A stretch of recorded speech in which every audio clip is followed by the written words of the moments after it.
नमस्कार दोस्तों, हर्ष के साथ राज यूट्यूब चैनल में आप सभी का स्वागत है। दोस्तों, यूजीसी नेट पब्लिक एडमिनिस्ट्रेशन का यह मेरा नेक्स्ट लेक्चर है। दोस्तों, इस लेक्चर में हम सभी रीट के बारे में पढ़ेंगे। रीट देखिए, हम सभी मूल अधिकार जो भारतीय संविधान में है भाग 3 में, उनमें आर्टिकल 32 में रीट के बारे में दिया गया है। लेकिन हम सभी रीट के 5 प्रकार का सिर्फ नाम जानकारी रखते हैं। उनके जो पांचों प्रकार के जो क्या क्या विशेषता हैं, किस प्रकार कार्य करता है, इनके बारे में नहीं पढ़ते हैं। और मैं आपको बता दूं, यूजीसी में खासकर पब्लिक एडमिनिस्ट्रेशन में, साथ ही साथ पॉलिटिकल साइंस में भी इससे सवाल आते हैं, अंदर से सवाल आते हैं। तो आपको ये जानकारी होनी चाहिए। दोस्तों, आप जोश खरोश से तैयारी करें, साथ ही अपने आप को ये सोचें हमेशा कि मैं अगर जेआरएफ निकाल लेता हूँ तो हमें कैसा महसूस होगा अपने आप में, और हमें क्या समझेंगे और लोग भी। यही आपको मोटिवेट करेगा पढ़ाई पर। तो आप लोग ज़ोर शोर से पढ़ाई करें, और इस बार अच्छा मौका मिला हुआ है तो इस बार ही आपको जेआरएफ क्लियर करना है। तो दोस्तों, स्टार्ट करते हैं। आज हम सब क्या पढ़ेंगे? रीट के बारे में। तो दोस्तों, रीट में जो मैंने प्रथम पॉइंट लिखा है, अनुच्छेद 32 को डॉक्टर भीमराव अंबेडकर ने संविधान का आत्मा कहा है, क्योंकि यह मूल अधिकारों के हनन की दिशा में लोगों को उपचार प्रदान करता है, और इसकी अनुपस्थिति में मूल अधिकारों का कोई अर्थ नहीं रह जाएगा। तो इसका मूल तात्पर्य ये है, रीट को लाने का एक ही मकसद ये था कि जो अगर हमारे मूल अधिकार का हनन होगा तो उनके उपचार के लिए रीट को लाया गया था। नेक्स्ट पॉइंट है दोस्तों कि आर्टिकल 32 उच्चतम न्यायालय को मूल अधिकार का संरक्षण घोषित करता है। इसके अनुसार उच्चतम न्यायालय मूल अधिकार के हनन की दशा में कोई रीट जारी कर सकता है। तो स्पष्ट रूप से आर्टिकल 32 में वर्णित है कि अगर मूल अधिकार का जो कोई भी हनन करेगा तो उच्चतम न्यायालय द्वारा उसे संरक्षण प्रदान किया जाएगा। इसीलिए रीट लाया गया। साथ ही उसको किस प्रकार से संरक्षण दिया जाएगा, तो अब हम आगे पढ़ेंगे कि रीट जो जारी किया जाता है, 5 तरीके से रीट जारी किया जाता है। तो प्रथम जो है रीट जारी करने का कौन से प्रकार हैं, वो है दोस्तों बंदी प्रत्यक्षीकरण। जो है इसका नाम क्या है? बंदी प्रत्यक्षीकरण, और इंग्लिश में इसे कहा जाता है हैबियस कॉर्पस। ये लैटिन शब्द है, इंग्लैंड में इसे हैबियस कॉर्पस के नाम से ही जाना जाता है। तो दोस्तों, इनका जो मूल शब्द का अर्थ है to have a body of, तात्पर्य ये है हिंदी में शरीर लेकर आओ। आगे देखते हैं कि पॉइंट में कहता है कि इस रीट के माध्यम से न्यायालय किसी व्यक्ति के बंदी बनाए जाने के औचित्य का परीक्षण करता है। न्यायालय व्यक्ति को सशरीर न्यायालय में उपस्थित कराने के लिए आदेश भी जारी करता है। तो अगर कोई व्यक्ति को लगता है कि उनके अधिकार का हनन हो रहा है तो न्यायालय में वो पिटीशन जारी कर ये रीट के माध्यम से वो न्यायालय में हाजिर हो सकता है। न्यायालय उसे सशरीर आदेश जारी कर सकता है कि न्यायालय आए। यहाँ पर स्पष्ट रूप से लिखा हुआ है शरीर लेकर आओ। नेक्स्ट पॉइंट है आर्टिकल 21 के अंतर्गत उपलब्ध कराई गई है। यह जो बंदी प्रत्यक्षीकरण है, ये है आर्टिकल 21 के अंतर्गत उपलब्ध कराई गई है, दैहिक स्वतंत्रता को सुनिश्चित करती है। तो आपसे सवाल स्पष्ट रूप से पूछ दिया जाएगा कि भारतीय संविधान का जो रीट है, उसमें जो मूल अधिकार में रीट दिया गया है, वो कौन से रीट हैं जो 21 आर्टिकल 21 का जो सुनिश्चित करता है, दैहिक स्वतंत्रता को सुनिश्चित करता है। तो आपको बंदी प्रत्यक्षीकरण टिक लगाने होंगे।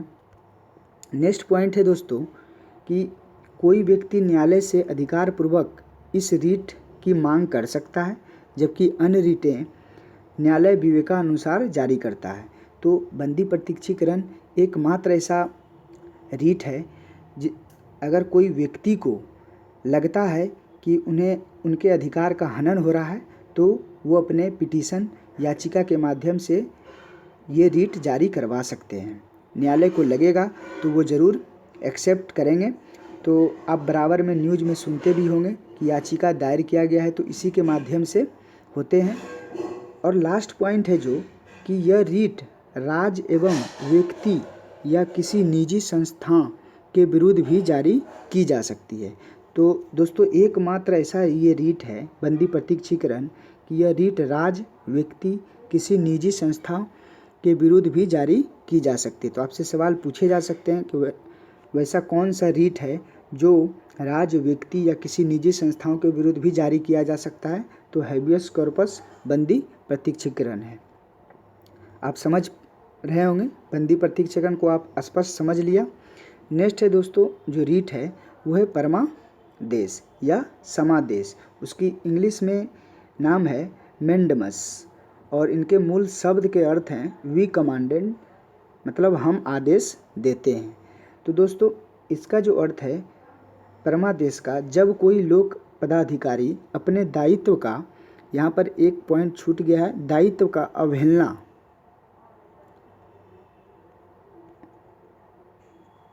अवहेलना करता है, तब न्यायालय इस रीट के माध्यम से उसे अपना दायित्व पालन करने के लिए बाध्य करता है।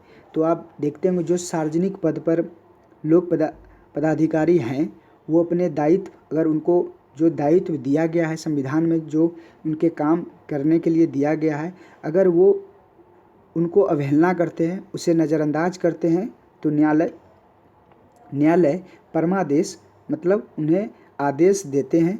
यही रीट है जो उनको आदेश दिया जाता है। आप बराबर ये सुनते होंगे कि हाई कोर्ट ने इस फलना अधिकारी को आदेश दिया, तो इसी के माध्यम से, मेंडेमस के माध्यम से ही आदेश दिया जाता है, जो कि संविधान के आर्टिकल 32 में दिया गया है। तो आप समझ पा रहे हैं कि परमादेश का क्या अर्थ हुआ। नेक्स्ट है दोस्तों अधिकार परीक्षा, जो कि अधिकार परीक्षा है, इसे इंग्लिश में कहते हैं कि को वारंटो। तो अधिकार परीक्षा है जिनका मूल शब्द का अर्थ है बाय व्हाट अथॉरिटी, किस अधिकार से। तो अब देखते हैं कि इनका अर्थ क्या होता है। जब कोई लोक प्राधिकारी अपने अधिकार क्षेत्र का अतिलंघन, तात्पर्य है सीमा लांघना, अतिलंघन करता है, तब इस रीट के माध्यम से न्यायालय उसके अधिकार क्षेत्र का स्पष्टीकरण मांगता है और इसे अपने अधिकार क्षेत्र की सीमा में रहते हुए कार्य करने के लिए बाध्य करता है। तो दोस्तों यहाँ पर ये दिया हुआ है कि कोई भी पदाधिकारी कोई भी कार्रवाई करता है तो उनको न्यायालय यह देखता है कि उनके अधिकार क्षेत्र में ये चीज़ें हैं कि नहीं। अगर नहीं रहती है तो इन्हीं रीट अधिकार परीक्षक जो है को वारंटों के माध्यम से न्यायालय उन पर, उस अधिकारी पर रीट जारी करती है। तो दोस्तों इसे पोस्टमार्टम भी कहा जाता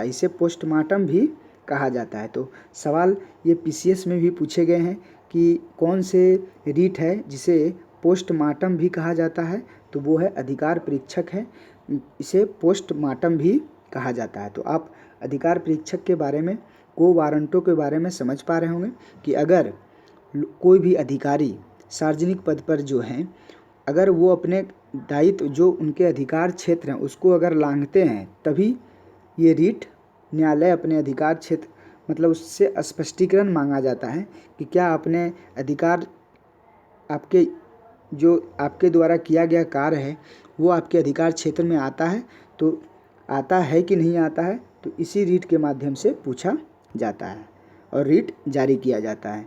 तो आप समझ पा रहे हैं अधिकार परीक्षक का तात्पर्य क्या हुआ।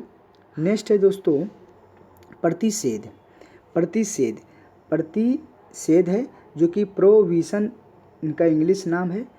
तो और इनके मूल शब्द का अर्थ है टू फॉरविड, रोकना होता है।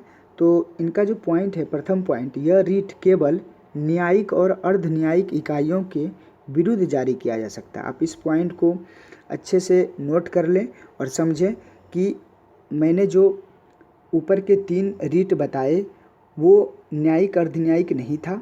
यह रीट जो केवल है न्यायिक और अर्ध न्यायिक इकाइयों के विरुद्ध जारी किया जा सकता है। यह तब जारी की जाती है जब कार्यवाही चल रही है। कहने का तात्पर्य ये है कि कोई भी कार्य चल रहा है और वो भी किनके द्वारा, न्यायिक और अर्ध न्यायिक इकाइयों द्वारा, तो तभी ये रीट जारी प्रतिषेध जारी किया जाता है।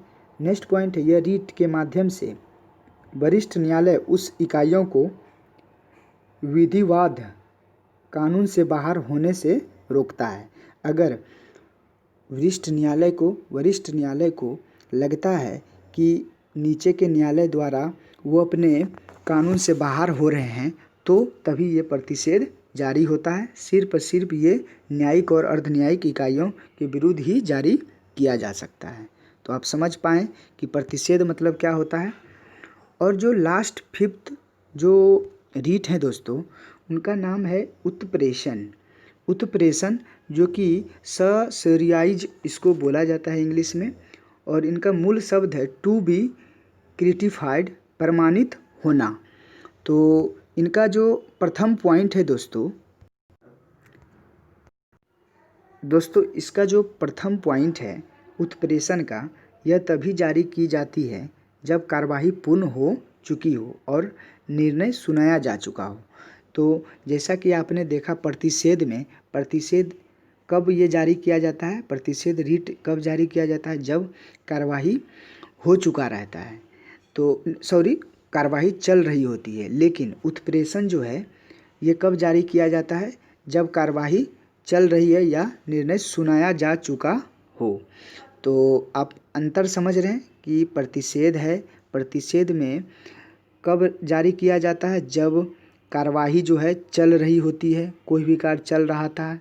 और उत्प्रेषण कब जारी किया जाता है, जब कार्यवाही हो चुका रहता है या सुनाया जा चुका रहता है, तभी ये रीट जारी किया जा सकता है।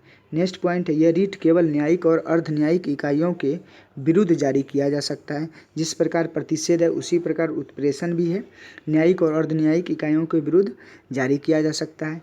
नेक्स्ट पॉइंट है, यह रीट के माध्यम से न्यायालय की गई कार्यवाही का प्रमाण मांगता है, और जब तक यह संतुष्ट नहीं हो जाता तब तक निर्णय के क्रियान्वयन लागू पर रोक लगा देता है। तो कहने का तात्पर्य ये है कि यह रीट के माध्यम से न्यायालय कोई भी कार्रवाई जो है वो प्रमाण मांगता है कि ये जो आपने किया है उनसे जब तक वो संतुष्ट नहीं होता है उच्च न्यायालय, वरिष्ठ न्यायालय, तब तक वो जो नियम बनाया गया है, निर्णय लिया गया है, वो लागू नहीं होते हैं, उस पर रोक लगा दिया जाता है। तो उनको क्या कहते हैं, उत्प्रेषण। नेक्स्ट है दोस्तों, आपने 5 रीट के बारे में जाना। अब जानते हैं, कुछ पॉइंट मैंने राइट डाउन किए हैं, इससे भी सवाल पूछे जाते हैं और इनकी जानकारी होनी ज़रूरी है। तो प्रथम पॉइंट है, उच्च न्यायालय की रीट की शक्ति 226 में वर्णित है। जिस प्रकार भारतीय संविधान में 32 आर्टिकल उच्चतम न्यायालय को रीट जारी करने का अधिकार दिया गया है, उसी प्रकार आर्टिकल 226 उच्च न्यायालय को दिया गया है, रीट जारी करने की शक्ति दी गई है। नेक्स्ट पॉइंट है, प्रत्येक राज्य का उच्च न्यायालय अपने राज्य की सीमाओं के भीतर रीट जारी करने का अधिकारता रखता है, जबकि उच्चतम न्यायालय पूरे देश में रीट जारी करने का क्षेत्राधिकार है। तात्पर्य ये है कि जो हमारे माननीय उच्चतम न्यायालय है, जो सिर्फ इंडिया में न्यू दिल्ली में है, वो भारत के सभी जगह रीट जारी कर सकते हैं। लेकिन जो हाई कोर्ट हैं, हर राज्य में है, उनको अधिकार सिर्फ उनके राज्य क्षेत्र के, उनके राज्य सीमाओं के भीतर ही रीट जारी करने का अधिकार दिया गया है।